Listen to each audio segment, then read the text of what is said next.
It is no secret that over the last couple of decades, California has seen an exodus of people leaving the state and relocating to a new spot somewhere around our country. Right at the top of that list, one of their favorite destinations has been Boise, Idaho. So if you and your family are having any thoughts at all about making that move from California up to the Idaho area, this video is for you. I'm going to share a few things that I just think you need to know before you make that move over the next couple of years, with the hope that it just helps you know exactly what to expect. So once you get up here, you can just enjoy life and move on with that kind of life that you were dreaming. And to get started, let's dive right into one of the more obvious ones, but also one of the more contentious things that's a little bit different from California and Idaho: the politics and the social landscape. You are going to notice from day one that it is just a different feel. Now, this isn't the video to talk about what are the pros and cons of each of the political landscapes. This is purely just to let you know that if you didn't know for some reason, Idaho and the state of California, I don't think that there are two states across our country that have such different views, political structures, just the way that they kind of do everything. Idaho is a very conservative state. California tends to lean a little bit more liberal. But overall, you're going to find a mix of people in either state. The main difference that I've noticed when people make the move up here is it can be a little bit of a shock to the system when they start to see kind of how things are run, the social systems, or just the social landscape that they've been used to in California for so many years. And then coming up to Idaho and having almost the exact opposite. So just know that when you're making the move up here, that political landscape is going to look very different. So just be ready for that. Do some of that research. What are those programs that are important to you? Are you missing out on anything? Or you might be one of the ones that is looking for exactly that. Therefore, move on to the next tip. This is going to be a great fit. Number two, just remember that the climate and weather is going to be different here versus in California. So here in the Boise, Idaho area, we're what's in called like a high desert climate. This climate is going to be different a lot depending on where in California you're actually moving from. Northern California is going to look a heck of a lot different than Southern California. You get the picture. But up here in the Boise area, that high desert climate, really what we've noticed is that allows us to have all four seasons. So we do have a strong spring and fall that interrupt the summer and winter months. Even though our climate up here is relatively moderate throughout the year, you are going to have a couple of weeks in those summer months where things are going to get pretty toasty. So you're going to have temperatures that get up into the lower kind of triple digits. But our heat up here is extremely dry. We do not have the humidity that California has. And then on the flip side, in the winter, everything is still relatively moderate. You're going to find that temperatures are going to float around that teens to 20s to 30s, right around freezing for the majority of winter. We're going to have a couple of weeks that do get down into that single digit kind of temperature range, which is extremely cold. So be prepared, get that jacket, get those snow clothes, because one of the best things is that 4 seasons, we do get a pretty good amount of snow up here.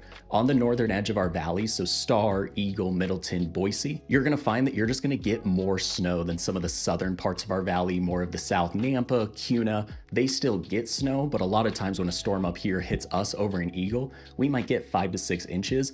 People in Meridian, maybe 3 to 4. Out in Cuna, you're more like 2 to 3. This is not a set rule. It's just something that I tend to notice, something about how the valley goes. And then of course, as you get out of town, you go up to Bogus Basin, you head up into the mountains, the snow is going to get more thick, and that's why you head up there for all of those winter sports that you want to do. Number 3, I want to talk a little bit about the different quality and way of life that you should expect when you come up here after leaving California. All of the items in this next section have come directly from clients that I've helped make this exact move from somewhere in California up here to the Boise, Idaho area. So even though quality of life can be extremely subjective, it's kind of the main reason that we do a lot of things. What you're looking for out of your life, me, these clients, everybody, it's going to be a little bit different, but these were kind of the main themes. But before I get into that, I guess this is a good time to remind you that I am a local agent up here in the area. So I help people just like you navigate this move to our great state. So if you have any questions at all of my information is down below. Shoot me an email, shoot me a text, and I would absolutely love to connect. But the first big difference that clients noticed in their quality of life is just that everything up here feels a little bit less hectic, a little bit less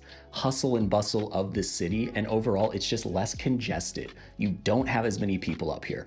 Obviously, Idaho and California, two very different states in terms of population size, but even here in the bigger city of Idaho, the Boise kind of metro area, let's just talk about the Treasure Valley, things are going to feel very, very different than some of the larger cities in California. So as an example, using the 2020 census data, I'm sorry, that was the most up-to-date data I could find for you. In the Boise area, the population density was just around 2,800 people per square mile. Now compare that to the Los Angeles area, for example. The population density at that same time was up over 8,300 people per square mile. So of course, things are gonna feel a little bit less congested because you're talking about in the same space, almost a third of the people. And this manifests itself in all sorts of different areas, but one of the biggest ones is gonna be that commute. When we're talking about the traffic, getting to where you need to go. If you've watched enough videos on YouTube, you've looked at some of the forums of what people actually think about living up here in the area, you know that we complain about our traffic so much, and that's not gonna stop. But sometimes we forget just how spoiled we are. The traffic that we complain about is absolutely nothing compared to some of the larger metro areas that you might be used to. So it's something to take as a sign that you are officially moved here and you are a little bit more of a local once you start complaining about having to drive 20 minutes instead of 10 minutes to the store. Of course, we are gonna have the times of day where everybody's heading into work or heading home, where we're gonna have a little bit more of that rush hour. We're gonna have parts of town right on the highway, the connector, Eagle Road, where there's just gonna be a lot more traffic. So you're either gonna wanna plan for it or you're gonna wanna find kind of an alternate route. But on the whole, things move pretty well here, which is a good thing because I do want to point out that a car is pretty necessary up here if you want to kind of take advantage of everything that you can. But even just looking at the day-to-day life and those services that you're going to need, a car is probably going to be pretty important because, to be completely honest, our public transportation, our public transit kind of sucks, and it is nothing compared to some of those larger cities. So if you're somebody that relies on public transit to get to and from work, maybe that's how you get to the grocery store, on some sort of metro rail, you have a good bus system, whatever it is, just make sure that you look into it up here because it is trying to grow. Our bus system is growing, but it is still absolutely nothing. So you might either A, need to find a car or find a new way to kind of get around, or you're going to want to narrow your search into kind of around those bus stops or in some of the more walkable communities here in the area. The next kind of quality of life theme that people shared is just the sense of safety and security that they have up here. Boise is consistently ranked as one of the safest cities in America by all the different polls out there, and both the stats and just the overall feeling and vibe that you have up here support that. On the stats side, I would highly recommend do some of that research on Google, plug in your city, see what the crime rates are, both on the violent crime side, but also on the property crime. Figure out how it kind of matches up with Boise or the specific city here in the valley that you're looking at. But I'm confident in telling you 9 times out of 10, Boise's gonna come out ahead because it is just a safe place to live. On the kind of feeling and vibe side, this is something that's really hard to explain, but it's something that as you live up here, it just feels a little different. We hear stories from people all the time that are visiting here, they just make the move, they go downtown, they grab dinner, drinks, they see a show, whatever they're doing. Once it gets dark outside, they feel totally comfortable walking a few blocks back to their car. You can shoot down Freak Alley in the middle, in the dark. You're not always feeling like you're looking over your shoulder. That sense of kind of foreboding dread that something's gonna happen, that doesn't exist up here quite as much. Now, we also hear the stories of people not locking their cars, they're not locking their side doors, all of those things. Do not do that. Don't make it easy for people because crime and bad things do still happen. But if you're being smart and you look at the different areas that you wanna be in, you're probably gonna feel pretty good. And then on a similar thread, when we're talking about downtown, the other big theme is just the overall cleanliness of our city and our surrounding areas. When you look at downtown Boise compared to those larger cities, it is a very clean downtown. You don't have trash everywhere. You don't have that kind of big city smell. I don't really know how to put it out there in words. Homelessness is not as prevalent of a thing here in our downtown. And then when you get into our parks, you get into our trail systems, as you head out of town to a little bit more the outdoorsy area, you're just gonna notice that it is nice and cleaned up. Everything is treated pretty well here. And then on top of that, we have some pretty clean air. So a couple times a year, we do get some inversions, we get some smoke that comes in from fires either up north or kind of in the surrounding states.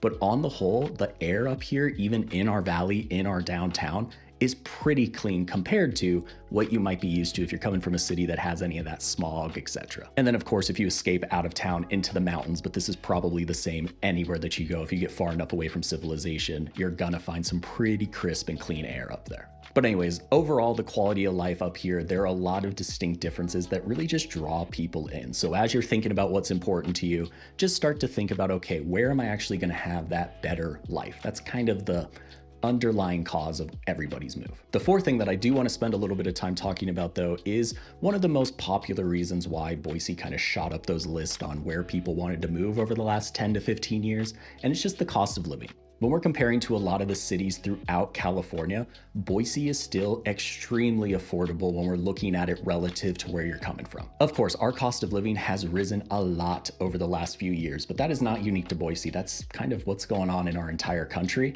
So we have seen housing prices just completely skyrocket over the last decade. But even with most homes kind of doubling in value or price over the last 5 to 6 years, the median home price here is still drastically different than what you might be used to. So as of filming this video, just as examples, I got all these from redfin.com. The median price in Boise is just about $470,000, whereas the median price out in San Diego is going to be right around $950,000. In LA, you're going to see it floating right around that 1 million mark, and then San Francisco, you're going to be up towards that 1.3 million. So as you start to compare, even if home prices have doubled here, you're still getting it for about half the cost as those areas. But I do want to throw in a note that it is important to compare because this is not the case for every single city. A lot of times people just think if they're moving from California to Idaho, that's going to be a huge difference. But there are a lot of cities, especially as you go inland in California, that it's just not the case. Sacramento, as an example right now, their median home price is right around $485,000, which is a little bit higher,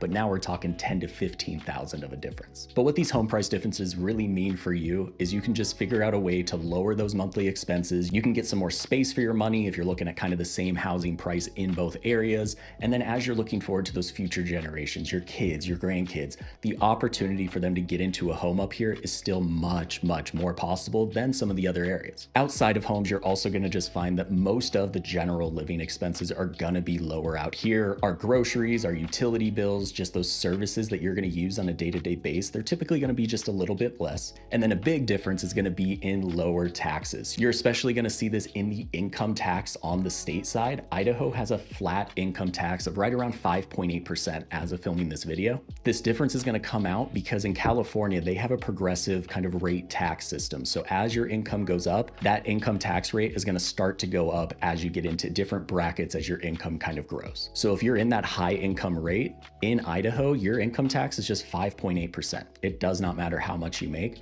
Whereas in California, that highest tax bracket, you're going to be up around 12.3%. And to really illustrate the difference, let's put us at the same kind of tax rate. So in Idaho, 5.8% doesn't really matter how much you make. In California, to be around that same income tax rate, you're going to need to be in that 4 to 6% bracket, which puts your income right around $40,000.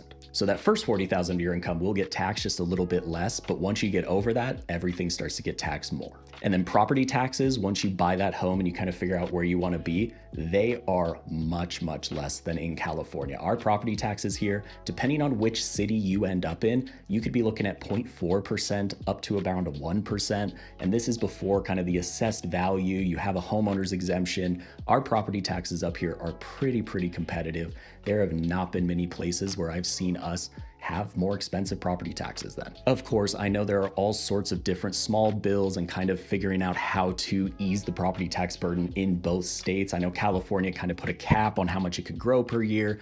Idaho has given refunds and they've kind of changed the levy rates to try and balance it out.